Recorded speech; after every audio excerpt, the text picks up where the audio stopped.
भारत के संवैधानिक इतिहास की इस पड़ताल में आपका स्वागत है। आज हम एक बड़े दिलचस्प सवाल को समझने की कोशिश करेंगे। जी। एक ऐसा सवाल जो जो अक्सर प्रतियोगी परीक्षाओं में अलग-अलग तरीकों से सामने आता है। सवाल ये है कि जिन औजारों का इस्तेमाल अंग्रेजों ने भारत पर अपनी पकड़ मजबूत करने के लिए किया, जैसे एक समान कानून व्यवस्था, एक मजबूत ब्यूरोक्रेसी, क्या वही औजार आखिर में उनके राज के खत्म होने की वजह बन गए? ये एक बेहतरीन सवाल है क्योंकि ये हमें सिर्फ तारीखें और एक्ट्स रटने से आगे ले जाता है। आज हम इसी कहानी को देखेंगे। हाँ। हम 1773 से शुरू करेंगे और 1947 तक के सफर को तय करेंगे। लेकिन हमारा फोकस सिर्फ क्या हुआ पर नहीं, बल्कि ऐसा क्यों हुआ। और उसके नतीजे क्या निकले? बिल्कुल। और उसके नतीजे क्या निकले, इस पर होगा। हम देखेंगे कि कैसे एक व्यापारिक कंपनी पहले शासक बनी और फिर कैसे एक बगावत ने सब कुछ बदलकर सत्ता सीधे लंदन पहुंचा दी। तो चलिए कहानी की शुरुआत से शुरू करते हैं। ईस्ट इंडिया कंपनी, वो तो भारत में व्यापार करने आई थी। तो एक ट्रेडिंग कंपनी अचानक से शासक कैसे बनने लगी? ब्रिटिश संसद को इसमें दखल देने की जरूरत क्यों महसूस हुई? देखिए, ये सब रातों रात नहीं हुआ। कंपनी को 1600 में चार्टर तो मिल गया था, लेकिन धीरे धीरे उसने अपनी सेना बना ली, टैक्स वसूलना शुरू कर दिया और अपने इलाके बढ़ा लिए। अच्छा। दिक्कत तब शुरू हुई जब कंपनी के अधिकारी बेहिसाब अमीर होने लगे। वो निजी व्यापार कर रहे थे, रिश्वत ले रहे थे। तो लंदन में बैठी संसद को ये बात खटकने लगी होगी। बिल्कुल। उनको लगा कि ये कंपनी हाथ से निकल रही है और भारत में ब्रिटिश नाम खराब कर रही है। इसी को काबू में करने की पहली बड़ी कोशिश थी 1773 का रेगुलेटिंग एक्ट। अच्छा, तो ये रेगुलेटिंग एक्ट असल में कंपनी पर लगाम कसने के लिए था। इसके सबसे जरूरी पहलू क्या थे जो हमें समझने चाहिए? इसने 3 बड़ी चीजें की। पहला, इसने बंगाल के गवर्नर को गवर्नर जनरल बना दिया, जिसके नीचे मद्रास और बॉम्बे आ गए। यानी सत्ता को एक जगह केंद्रित करने की कोशिश। जी। और पहले गवर्नर जनरल बने वॉरेन हेस्टिंग्स। दूसरा, उनकी मदद के लिए एक काउंसिल बनाई गई। और तीसरा, कलकत्ता में एक सुप्रीम कोर्ट की स्थापना की गई। दिलचस्प बात। हाँ, और एक रोचक तथ्य यह है कि पहले chief justice Lord Elijah Impey थे। पर यहाँ एक उलझन दिखाई देती है। एक तरफ गवर्नर जनरल और उसकी काउंसिल है और दूसरी तरफ सुप्रीम कोर्ट। क्या इनके बीच अधिकारों को लेकर कोई टकराव नहीं हुआ? बिल्कुल हुआ, और यही इस एक्ट की सबसे बड़ी खामी थी। एक्ट में ये साफ नहीं था कि किसका अधिकार क्षेत्र कहाँ खत्म होता है। अच्छा। गवर्नर जनरल की काउंसिल और सुप्रीम कोर्ट के बीच लगातार झगड़े होते रहे। ये न्यायपालिका और कार्यपालिका के बीच का वो तनाव है जो आप देखिए आज भी भारतीय राजनीति में एक बड़ा मुद्दा है। सही बात है। लेकिन इस एक्ट का महत्व ये है कि पहली बार ब्रिटिश संसद ने ये हक जताया कि वो भारत में कंपनी के मामलों को नियंत्रित कर सकती है। ठीक है, तो ये पहली कोशिश थी। इसके बाद तो चार्टर एक्ट्स का एक पूरा सिलसिला चला जो हर 20 साल में आता था। जी। इनमें से 1833 का एक्ट काफी अहम माना जाता है। ऐसा क्यों? 1833 का एक्ट एक गेम चेंजर था। यहां आकर ब्रिटिश सरकार ने कंपनी से कहा, अब से तुम्हारा काम सिर्फ व्यापार करना नहीं, बल्कि पूरी तरह से भारत पर शासन करना है। मतलब सारी व्यापारिक गतिविधियां खत्म? सब खत्म। अब वो ऑफिशियली सिर्फ एक प्रशासनिक बॉडी थी। इसी एक्ट ने बॉम्बे के गवर्नर जनरल को भारत का गवर्नर जनरल बना दिया।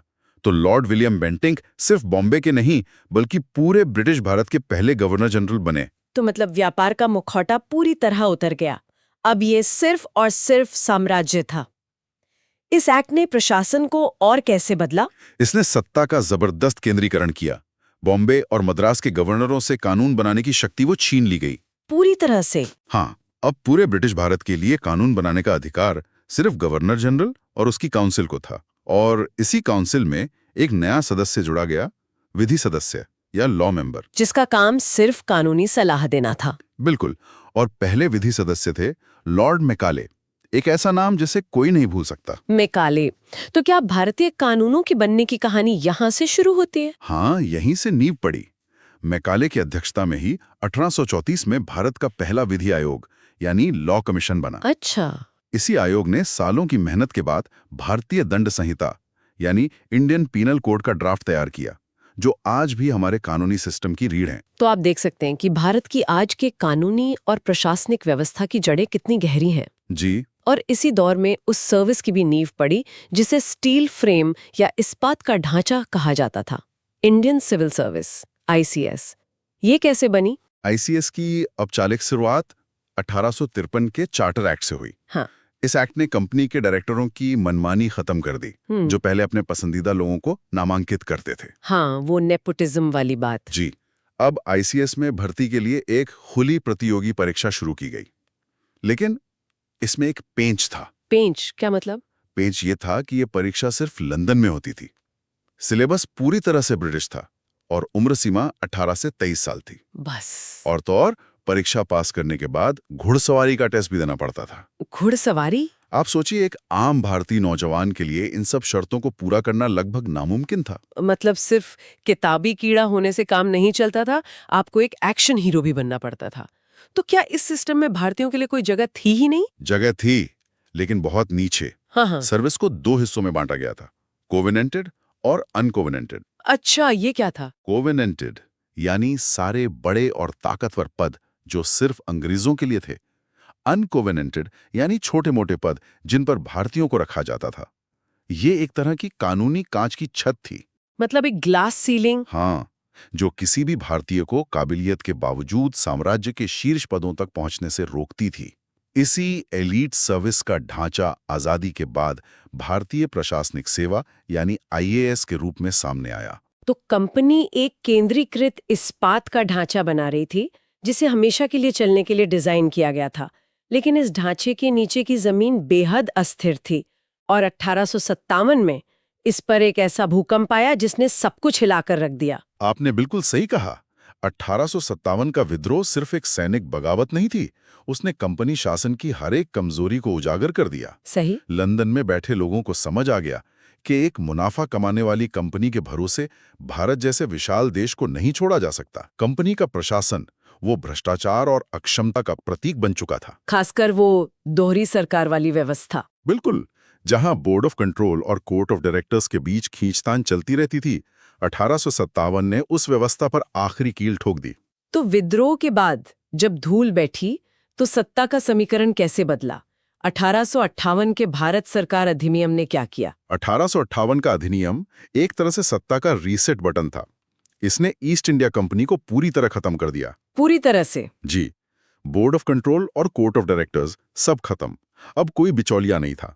भारत पर शासन की सत्ता सीधे ब्रिटिश महारानी यानी क्राउन के हाथों में आ गई। इसका मतलब है कि भारत अब आधिकारिक तौर पर ब्रिटिश साम्राज्य का हिस्सा बन गया। तो जमीन पर क्या बदला? गवर्नर जनरल का क्या हुआ? गवर्नर जनरल का पद तो रहा, लेकिन उसे एक नया और ज्यादा प्रतिष्ठित टाइटल दिया गया, वाइसराय। वाइसराय, जिसका मतलब था राजा का प्रतिनिधि। लॉर्ड कैनिंग भारत के आखिरी गवर्नर जनरल और पहले वाइसराय बने, और असली ताकत लंदन में एक नए पद के हाथ में आ गई, secretary of state for India यानी भारत सचिव। और ये ब्रिटिश कैबिनेट का हिस्सा होता था? जी, ये ब्रिटिश कैबिनेट का मंत्री होता था और भारत से जुड़ा हर बड़ा फैसला वो ही लेता था। और महारानी विक्टोरिया की वो प्रसिद्ध घोषणा जिसे इलाहाबाद में पढ़ा गया था, उसका क्या मकसद था? वो एक बहुत ही रणनीतिक कदम था। लॉर्ड कैनिंग ने 1 नवंबर 1858 को इलाहाबाद दरबार में उसे पढ़ा।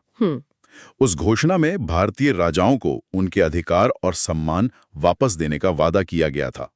लोगों से कहा गया कि उनके धर्म और परंपराओं में कोई दखल नहीं दिया जाएगा। तो ये एक तरह से माहौल को शांत करने की कोशिश थी। बिल्कुल, इसका सीधा मकसद था विद्रोह से सहमे हुए राजाओं और आम जनता को शांत करना, और ये विश्वास दिलाना कि अब का शासन कंपनी के शासन जैसा बेरहम नहीं होगा। तो सत्ता अब सीधे ताज के हाथ में थी। एक वाइसराय भारत में था और एक सेक्रेटरी ऑफ स्टेट लंदन में। इसके बाद सुधारों का दौर शुरू हुआ होगा। जी हाँ। 1861 का भारतीय परिषद अधिनियम या इंडियन काउंसिल्स एक्ट इस लिहाज से कितना महत्वपूर्ण है? बहुत ज्यादा। 1857 ने अंग्रेजों को एक सबक सिखाया था जी। कि आप भारतीयों की राय को पूरी तरह नजरअंदाज करके शासन नहीं कर सकते। अच्छा। 1861 का एक्ट इसी सोच का नतीजा था। ये पहला, बहुत छोटा ही सही, लेकिन पहला कदम था भारतीयों को कानून बनाने की प्रक्रिया में शामिल करने का। कैसे? वाइसरॉय को अधिकार दिया गया कि वो अपनी काउंसिल में कुछ भारतीयों को गैर सरकारी सदस्य के तौर पर नामित कर सकता है। तो ये एक तरह से प्रतिनिधि सरकार की तरफ पहला कदम था। कह सकते हैं, लेकिन ये बहुत ही सीमित था। इन सदस्यों के पास कोई खास ताकत नहीं थी, वे सवाल नहीं पूछ सकते थे, बजट पर वोट नहीं दे सकते थे, सिर्फ सलाहकार थे। बस। लेकिन सांकेतिक रूप से ये बड़ी बात थी, इसी एक्ट ने पोर्टफोलियो सिस्टम की भी शुरुआत की, जहां काउंसिल के हर सदस्य को एक विभाग सौंप दिया गया। असल में यह आज की कैबिनेट प्रणाली की नींव थी। और प्रांतों के स्तर पर क्या बदलाव हुए? हमने सुना था कि 1833 में बॉम्बे और मद्रास से कानून बनाने की शक्ति छीन ली गई थी। 1861 के एक्ट ने उस शक्ति को वापस लौटा दिया।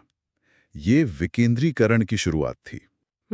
अंग्रेजों को समझ आया कि एक जगह बैठकर पूरे भारत के लिए कानून बनाना प्रैक्टिकल नहीं है। यही प्रक्रिया धीरे धीरे आगे बढ़ी और 1935 के अधिनियम में जाकर प्रांतीय स्वायत्ता का रूप लिया। और कानूनी ढांचे में उसी के साथ 1861 में इंडियन हाई कोर्ट्स एक्ट भी आया, जिसने कलकत्ता, बॉम्बे और मद्रास में पुराने सुप्रीम कोर्ट की जगह हाई कोर्ट्स की स्थापना की। कानूनी ढांचा और मजबूत हो रहा था। और इस स्टील फ्रेम यानी आईसीएस का क्या हुआ? क्या उसमें भी कोई बदलाव आया? हाँ, लेकिन बहुत धीरे धीरे और काफी दबाव के बाद। 1861 में इंडियन सिविल सर्विस एक्ट पारित हुआ, लेकिन असली बदलाव तब आया जब शुरुआती भारतीय राष्ट्रवादियों ने मांग उठाई कि आईसीएस की परीक्षा लंदन के साथ साथ भारत में भी होनी चाहिए। ये तो एक बड़ी मांग रही होगी। बहुत बड़ी। और सालों की लड़ाई के बाद 1922 में जाकर ये मांग मानी गई और दिल्ली में भी परीक्षा होने लगी। बाद में ली आयोग की सिफारिश पर एक कोटा सिस्टम आया। क्या था वो कोटा सिस्टम? 40% अंग्रेज, 40% सीधे भारतीय और 20% प्रांतीय सेवाओं से प्रमोट हुए भारतीय। यानी अब सेवा का भारतीयकरण शुरू हो चुका था। तो कुल मिलाकर हम एक पैटर्न देख सकते हैं। एक तरफ अंग्रेज सत्ता को और मजबूत और केंद्रीकृत कर रहे हैं, लेकिन दूसरी तरफ भारतीय दबाव में उन्हें धीरे धीरे कुछ अधिकार भी देने पड़ रहे हैं। बिल्कुल सही। और इन सुधारों के कुछ अनपेक्षित परिणाम भी हुए।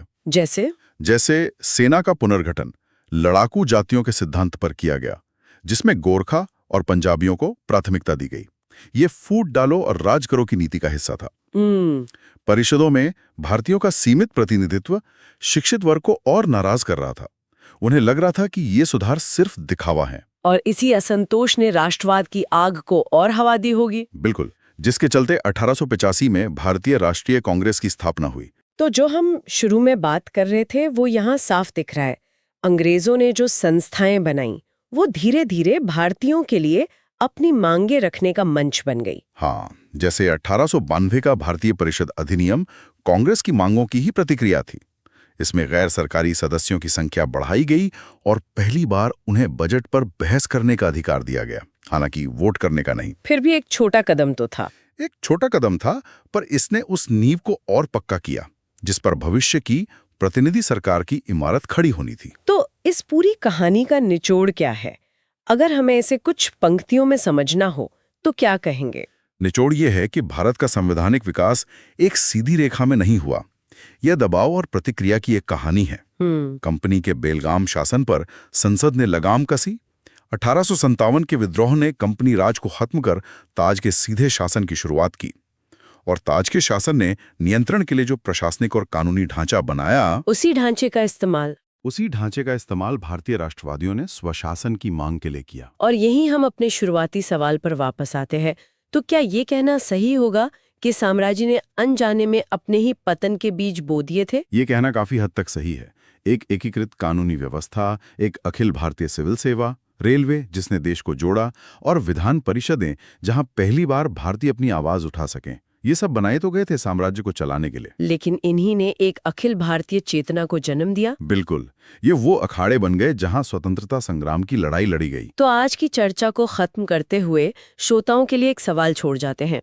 अंग्रेजों ने भारत को नियंत्रित करने के लिए जो स्टील फ्रेम बनाया था, क्या आजादी के बाद वही स्टील फ्रेम एक नए स्वतंत्र भारत को एक साथ रखने में सबसे ज्यादा मददगार साबित हुआ? इस पर सोचिएगा जरूर।